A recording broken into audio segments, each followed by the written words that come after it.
कोह काफ का नाम सामने आते ही कोई गुमशुदा अरबी कहानियां जहन में जाग उठती है। ऐसी कहानियां जो बादशाहों की हसीन शहजादियों से शुरू होकर जिन्नों और परियों के ज़ेरे कब्ज़ा हैबतनाक किलों और तिलिस्म से जुड़ी होती है। ऐसी कहानियों का मरकज़ आम तौर पर यह होता है कि फुला मुल्क के ताकतवर बादशाह की हसीन और नर्म व नाजुक शहजादी को फुला जिन या देव ने अगवा किया और कोह काफ के किसी वादी के तारीक महल में ले जाकर कैद कर दिया।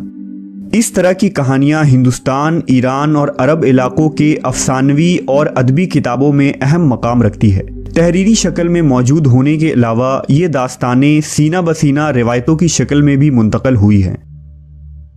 जबल काफ या कोह काफ मशरिकी वस्ता और अरबों के मशहूर अफसानों में एक अफसानवी पहाड़ी सिलसिले का नाम है। इस्लामी रिवायतों में कोह काफ को जिन्नों का वतन कहा जाता है, जिसे खुदा ने चमकते ज़ुमुर्द से बनाया है, जबकि ईरानी रिवायतों के मुताबिक ये इलाका शुमाली कफकास के इलाकों में था, जिस इलाके को इंसानों के किसी हुकूमत ने भी आज तक कब्ज़ा करने से नाकाम रहा, क्योंकि कदीम इल्म ने इन बुलंद पहाड़ी इलाकों को इसरार में ढांप रखा था। कोह काफ दरअसल एक तवील पहाड़ी सिलसिला है। ये ज़मीन का सबसे दूर दराज मकाम कहा जाता है, जो दास्तानों में ज़रतुश्त की ज़मीन और सीमुर्ग नामी परिंदे की वजह से मशहूर है। कहते हैं कि कोह काफ सब्ज़ ज़ुमुर्द पर मुश्तमिल है, जिसके अक्स ने आसमान को सब्ज़ रंग अता किया है। कोह काफ को जिन्नों का शहर भी कहा जाता है, जहाँ ज़माने कदीम में जिन्नात की नस्लों ने बहुत सारी हुकूमतें कायम की थी। इमाम कज़वीनी लिखते हैं कि कोह काफ कई इलाकों में मुनक़सिम है, जिसमें 70 ज़मीनें चांदी की हैं, 70 ज़मीनें सोने की हैं और 70 मुश्क की।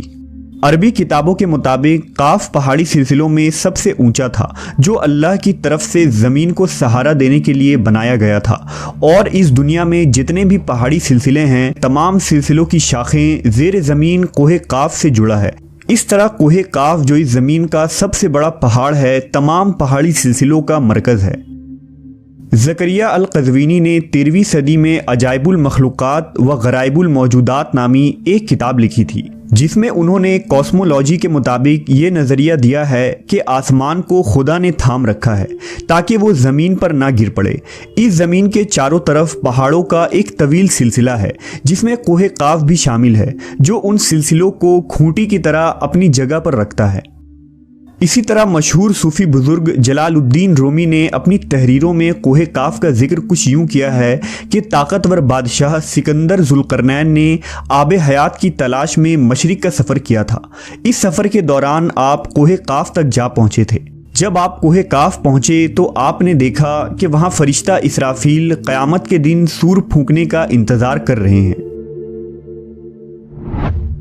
कोह काफ और इसमें आबाद मखलूक़ात के मुतालिक एक और रिवायत बयान की जाती है कि हज़रत इब्ने अब्बास फरमाते हैं कि रसूल अल्लाह सल्लल्लाहु अलैहि वसल्लम हमारे पास तशरीफ़ लाए, जबकि हम मस्जिद नबवी में हल्का बनाकर बैठे हुए थे।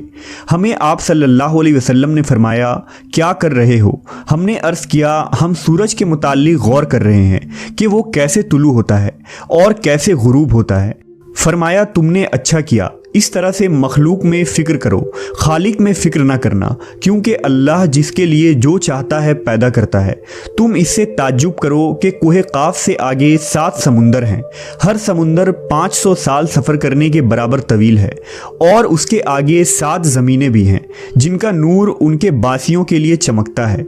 उस कोह काफ के आगे 70,000 मखलूक़ात हैं जो उड़ती हैं। उनको परिंदों की शक्ल में पैदा किया गया है। ये मखलूक और उनका बच्चा पैदा होते ही हवा में उड़ने लगते हैं। ये अपनी तस्बीह की अदायगी में ज़र्रा बराबर वक्फ़ा नहीं करते। उनका खाना भी हवा है, उनका पीना भी हवा है, उनका लिबास भी हवा है, उनके बर्तन भी हवा के हैं। वो ये नहीं जानते कि अल्लाह ने हज़रत आदम को पैदा किया है, और ना इब्लीस को जानते हैं, और ना ही इब्लीस की औलाद को जानते हैं। اللہ نے کوہ کاف کو دنیا کے گرد تخلیق کیا ہے۔ یہ تمام دنیا اس پہاڑ کے درمیان میں ایسے موجود ہے جیسے ایک انگلی میں انگوٹھی۔ کوئی انسان وہاں پہنچ نہیں سکتا ہے کیونکہ وہاں پہنچنے تک 4 مہینے اندھیرے سے گزرنا پڑے گا۔ یہ وہ پہاڑ ہے جہاں کوئی سورج نہیں، کوئی چاند نہیں، یہاں تک کہ یہ لوگ چاند و سورج کے بارے میں بھی نہیں جانتے کہ اللہ نے چاند اور سورج بھی تخلیق کی ہے۔ جو روشنی ان تک پہنچتی ہے وہ کاف پہاڑ کی روشنی ہے، اور وہاں موجود لوگ جڑی بوٹیاں کھاتے ہیں اور ان کے بدن پر کوئی کپڑا نہیں ہوتا۔ صحابہ نے پوچھا، یا رسول اللہ، کیا وہ لوگ فرشتے ہیں؟ آپ نے ارشاد فرمایا، نہیں، وہ فرشتے نہیں، لیکن اللہ سے ان کی فرما برداری بالکل فرشتے کی طرح ہے۔ پھر آپ نے فرمایا کہ معراج کی رات ان کی ملاقات کوہ کاف کے لوگوں سے ہوئی تھی، اور وہاں کے لوگوں نے آپ صلی اللہ علیہ وسلم کی دعوت کو قبول کیا اور وہ مسلمان ہو گئے۔ صوفیہ کرام کے نزدیک دراصل کوہ کاف اس زمین میں موجود کوئی پہاڑ نہیں، بلکہ کوہ کاف سے مراد عالم مثال میں واقع وہ پہاڑی سلسلہ ہے جو بذریعہ کشف اولیاء کرام کے مشاہدے میں آتے ہیں، جیسا کہ خواجہ فرید الدین عطار جیسے صوفیہ نے اس تصور کا مشاہدہ کیا ہے۔ طریقت میں کوہ کاف کو شعور کا ایک دائرہ اور مرید کا حد سمجھا جاتا ہے، جسے پا کر بندہ فنا فی اللہ کے درجے تک پہنچ جاتا ہے۔ بہت سارے لوگوں کا یہ ماننا ہے کہ یہ لفظ کاف کسی چیز کی مرکز کو ظاہر کرتا ہے، اور یہ لفظ اتنا مقدس ہے کہ قرآن میں پوری ایک سورہ کا نام سورہ قاف ہے جو اس کوہ کاف پہاڑ کی طرف اشارہ کرتا ہے۔ اس سورہ میں اللہ کی وحدانیت، موت اور زندگی کا نظریہ پیش کیا گیا ہے۔